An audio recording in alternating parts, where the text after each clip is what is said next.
Assalamu alaikum Özgön rayон turgundары, assalamu alaikum özgöndүк багбандар. Силер менен Багдабад семинарында жолугушканыбызга аябай кубанычтамын. Менин атым Абдулла, фамилиям Ташиев. Мен өзүм жаңарыктык болом. Куршапта өскөнмүн. Ошто өскөнмүн, Куршапта өскөнмүн. Мен ошол 2015-жылдан баштап Кыргызстанда дагы багбанчылык өнүксүн деп, Кыргызстанда дагы адамдар арзан мөмө жемиш жесин деп, анан ошол бош жаткан биздин 3,5 миллион гектар жерибиз иштесин деп, ошол Тажикстанда жүрүп, ошол жерде багбандар менен көп пикир алмашып, багбандардын үйүндө жашап, ошол тажикстандык өзбек жигиттер бар эле, ошолордун үйүндө жашап, бак боюнча бир сабак алып, 1,5 жыл ошол жерде жүрүп, анан кийин ошол элдин бардыгына багбанчылыкты пропаганда кылып чыктык. 2015-тен бери ушул аракеттебиз. Мына биз жаңы баштаганда ушул поликарлик интенсивный садоводствонун көчөттөрү болгону 20 000 штук сатылат эле да. Ага жетпейт эле. Азыр болсо Кудайга шүгүр 1 миллиондон ашып кетти. 1 миллион штуктан ашып, элдин бардыгы ушул багбанчылыкты өздөрүнө кесип кылганы аябай ынтызар болуп, ошого ышкы ойгонуп, адамдардын кызыгуусу пайда болуп, анан ошол эле учурда ошол бактарактар бизге жакшы пайда берерин элдерге жеткирдик да. Жеткирдик, ошол эл түшүндү. Анан мына биз азыр сунуштап аткан дарактар биздин дарактардан эч айырмасы жок. Мына азыр Крипсон деген алмабыз бар го, Крипсон деп коебуз, Крипсин деп. Ошол Крипсон алманын полукарлиги дагы бар, карлиги дагы бар. И высокорослый мурдагы биздин өзүбүздүн көчөттөр дагы бар да. Сильнорослый. Эч айырмасы жок. Түшүмүндө дагы, бутагында дагы, жалбырагында дагы болгону ушу боюнда да. Боюнда бир нехитрый манипуляция кылат дагы, тамырына келгенде кысып коет. Тамырын келгенде кыскандан кийин тамыр жакка эле иштей берет, тамырдан азык ала берет, а өсүү процессин кечеңдетип коет да.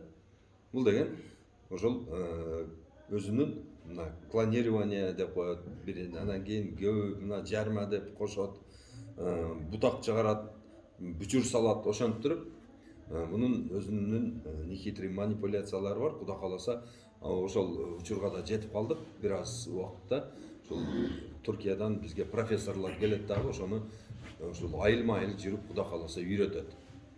Биз ошого жетиштик, Кудайга шүгүр. Мен Турцияга көп ушундай көңүл бөлгөнүм себеби, Турция Америкадан кийин эле ошо алма жер жемиш боюнча экинчи орунда турат да. Мисалы үчүн ошон үчүн Турцияда алманын килограммы 20 сом. Биздин акчага 20 сом. 20 сом болсо дагы бирок аябай жакшы пайда көрүшөт экен ошону. Анан мына биздин дарактардан эски азыр биз сунуштап аткан дарактарды обслуживание кылыш аябай оңой да. Бою 3,5-4төн өткөрбөй бутай бересиңер. Анан кронасына алма алат, өзүнүн эмесине бутагына дагы алат, и кронасын өзүнө дагы алат дагы, ошон үчүн алма көп болот. 1 гектар жерге 1200 алма батат, алма жөнүндө сүйлөсөк. Мисте жөнүндө сүйлөшө турган болсок, 660 мисте батат. Кайнолу жөнүндө сүйлөсөк, 1000 кайнолу батат. Азыр биз Фуркаттан баштап мына ана кызылга чейин Стенлей деген жакшы сорт слива бар. Биз ошону сунуштап атабыз. Биздин жерлери сливага маслашкан жер экен да. Сливаны аябай жакшы өстүрөт экен да. Анан кийин илгерки мурунку каналдарыбыз дагы бар. Россияга биз көп ташыганбыз, куршаптыктар. Мына ошол каналдарды жандандыра турган болсок, бизде бир гана ошол куршап зона эмес, полный ошол Өзгөн районундагы бардык сливаны ала турган потенциалы бар российский каналдар бар. Мына ошолорду жандандыра турган болсок, азыр ошол эле биз силерге сунуштап аткан Стенлей деген сливаны немистер сурап атат, 1 килограммын 30 сомдон. Эгерде болсо биз алабыз дейт, Стенлейди 30 сомдон. А биз өзүбүздүн сливаны 10 сомдон араң сатып атабыз да. Бул 3 барабар жакшы болот. Анан анын үстүнө бул аябай түшүмдүү экен да. Бир эмесинен бир стволдон 70 килограммга чейин алса болот экен. Эгерде 1 гектарга отургуза турган болсок, бир 60 тонна түшүм обеспечен экен да, ушу 5-жылдары. Ага чейин бирок отургузганда эле экинчи жылы ала баштайт да. Экинчи жылдан аздан алып туруп, анан көбөйүп кетет. Келиңиздер. Анан ошол биздин ошол сунуштап аткан дарактарыбыздын дагы бир жакшы жери түшүмүн терип алыш өтө оңой. Баягы сезон маалда ушул кадам жайда канчалаган травмалар болот экен да. Гиластан түшүп кетти, алмадан түшүп кетти болуп. Канча адамдар ушул баса албай калат экен, кийин өмүр бою инвалид болуп калат экен. А бул жерде портер менен киребиз. Эмеси 3кө кайнолу 3кө немеге 2,5га 4 эгилет же 2ге 4 неме 4,5 кылабыз дагы ошондо миң көчөт болот. Мына жерде портер менен эле ортолугунан кирип эле портердин үстүнө эле терип ящикке салып алып чыгып кете беребиз да. Ошол жагы жакшы. Портер кирген жерлерге эге турган болсо, түз жерлерге. Анан түшүмүн териш оңой, дарылаш дагы өтө оңой да, дарылаш. Анан буташ оңой буларды. Туруп алып эле бутай бересиң. Турган жериңде эле бутап чыгып кете бересиң да. Ушунусу жакшы. Анан 1 гектарга көп түшүм бергени жакшы. Бергенде дагы жалаң сатыла турган түшүмдөн 90% сатыла турганы болот да. А эски классикалык бактарда 25% сатылганы жарайт дагы үстүлөрү, жакшы жерлери. А калган жерлери мындай болуп калат, аны өзүбүз жейбиз, арзан сатабыз. А бул жерде 90% сатыла турган түшүм болот да. Анан интенсивный багбанчылыктын дагы бир жери сугарыш оңой. Бир жолу капельный система кылып койсок, мисалы үчүн израильский алып кое турган болсок 12 жылга жетет экен. Бир эле жерден кнопканы басасың болду, весь бак суу иче берет да. Анан ошол жерден азыгын дагы ошол жерден өзүнүн бочкасы бар, эритип туруп ошол жерге салып койсок, ошону менен аны да алып кирип кете берет. Азыгын да бере беребиз ошол жерден. Тамыр оорулары боло турган болсо, тамыр ооруларынан дарын да ошол жерден бере беребиз.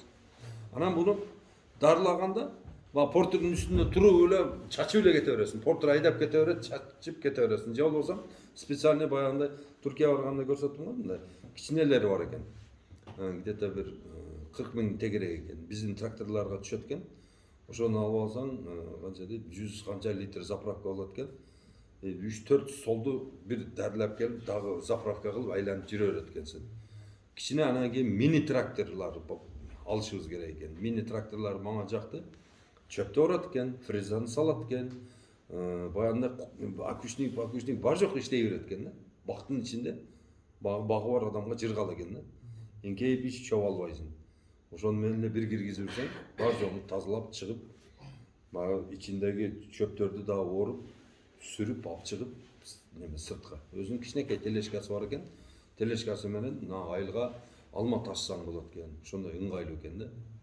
Бул эми баягы техникасы да. Анан мына биз азыркы Түркиядан алып келип аткан көчөттөрдүн көбү мындай тамырлары иштелген экен. Мисалы үчүн шор жерлерибиз көп да биздечи. Шор чыгып эле эч нерсе кыла албайсың. Мына ошол жерге, шор чыккан жерге жакшы шорго түшө турган айба бар экен. Ал неме? Би алма деп коет бизде. Анан алмурут бар экен. Шорго түшө турган. Ошондой тамырлар бар экен. Анан кийин мына сууну аз талап кылган. Анан 10 апрелден кийин гүлдөй турган бадамдар бар экен. Өтө жакшы да. Мына азыр биздикилер эрте гүлдөгөн бадамды эгип алып атат, 1 жыл алса 2 жыл албайт, 2 жыл алса 1 жыл албайт. Ошондой болуп атпайбы? Себебинде гүлүн уруп коет, азыр уже бадам гүлдөп атат да, талааларда. А бул болсо алма менен барабар гүлдөйт экен да, 10 апрелде. 10 апрелде уже бизге бардык үшүк бардыгы өтүп кетет да, март ичи өтүп кетет да, биз безопасный болуп калат экен да. Мына ошол өзгөндүн азыраак суу иче турган талааларын мындай капельный кылып туруп, бочка коюп алып туруп, ошону менен сугарсак болот экен. Бир көчөткө 3 литр суу кетет. Бир неме сугарганда. Эгерде 1 гектар эге турган болсо, 660 болсо, 3 литрден эсептегенде бир 2 тоннанын нарак берагы суу менен сугарып алат экенбиз да. 2 тонна сууну алып чыгыш биз үчүн проблема эмес. Бир жылда 10 жолу алып чыгып койсок, 2 тоннадан суу. Ошол менен багыбыз кете берет да, өрчүп. Самый главный тосуш керек. Мал сал кирбесе, бочкасын коюп туруп, муздак сууну сайдан алабыз дагы, апарып туруп теменен кичине күн жылтетип баштаганда эле акырын бочкага куябыз дагы, капелькасын ачып коебуз, баардыгын сугарып алабыз. Ошондой кылып 10 жолу сугарып, бир ошону 5 жыл карап алганыбыздан кийин ошол бадам биздики болуп калат экен да. Бадам биздики болуп калат да, эч качан ал кургабайт экен кийин. Уже ок тамыр түшүп, өзү эме кылат экен. Андан кийин дагы бир жакшы жери мына ушул тамырлардын мына эмеге чыдамдуу экен да, мына суусуз жерлерге. Бизге ошонусу менен жакты дагы, анан 10 апрелде гүлдөгөнү жакты. Бул деген чындап айтканда өтө безопасно. Анан кийин баягы Стенли деп сунуштап атабыз го. Силерге көчөт Стенли деген. Кайнолуу көчөт. Кайнолуу көчөт вообще сууктан коркпойт ал.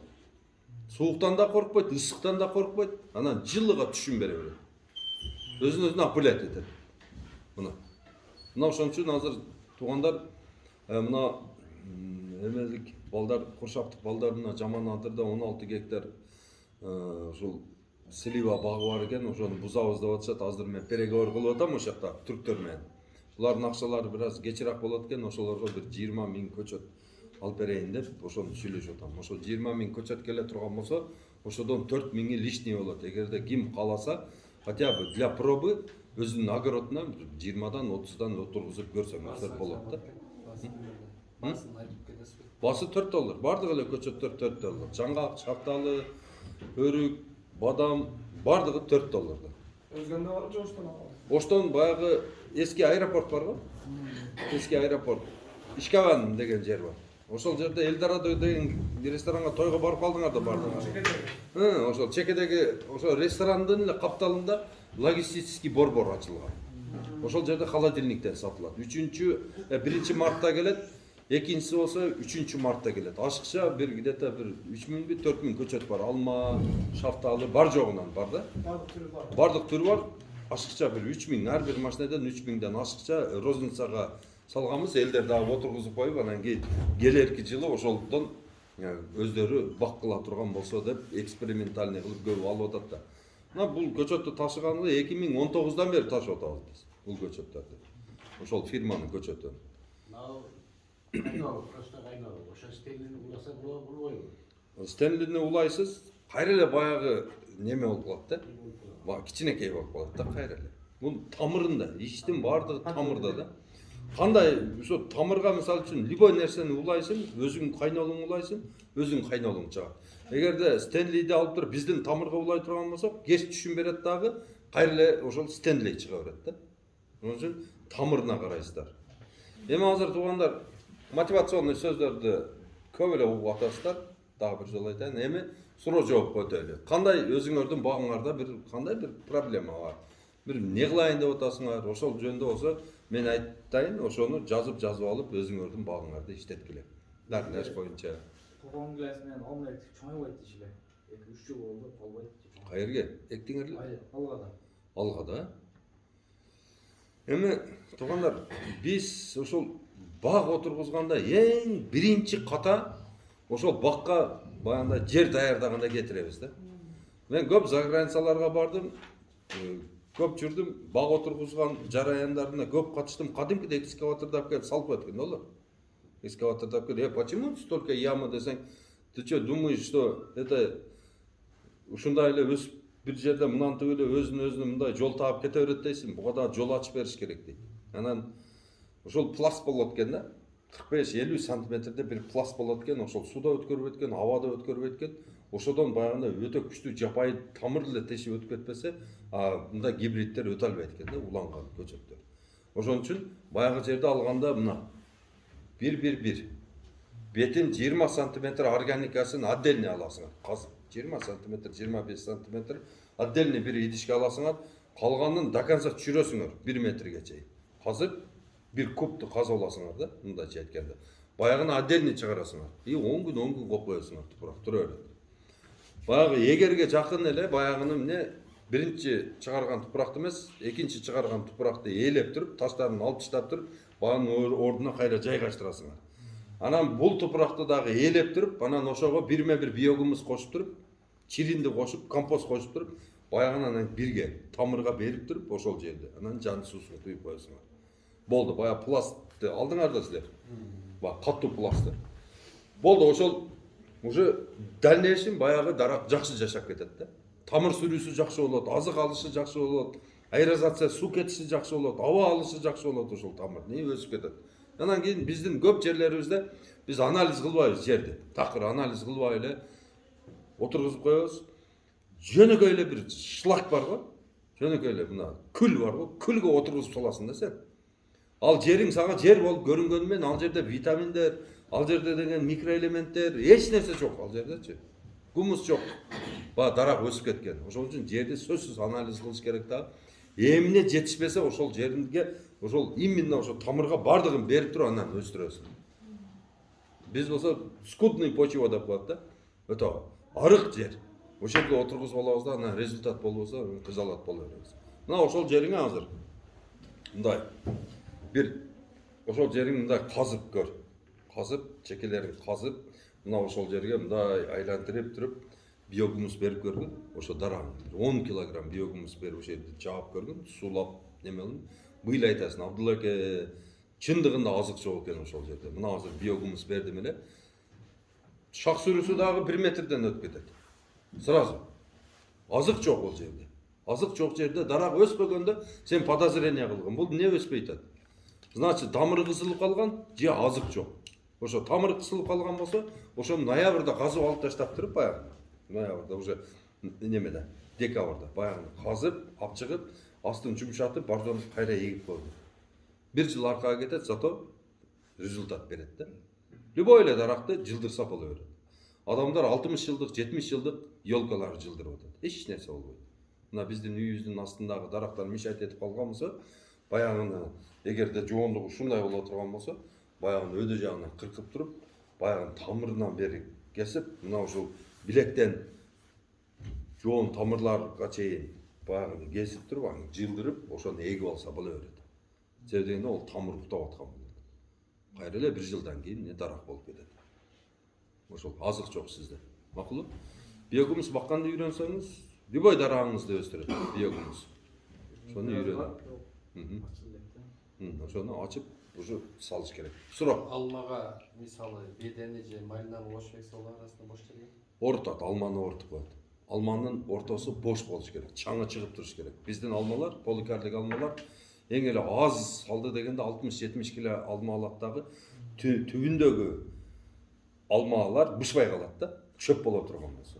Баягы нурду, күндүн нурун булар алып алат. Эгерде чаңы чыгып турган болсо, чагылышып туруп анан алмага берет да, алмадагы баягы түбүндөгү алмадагы, үстүндөгү алмадай пише берет да.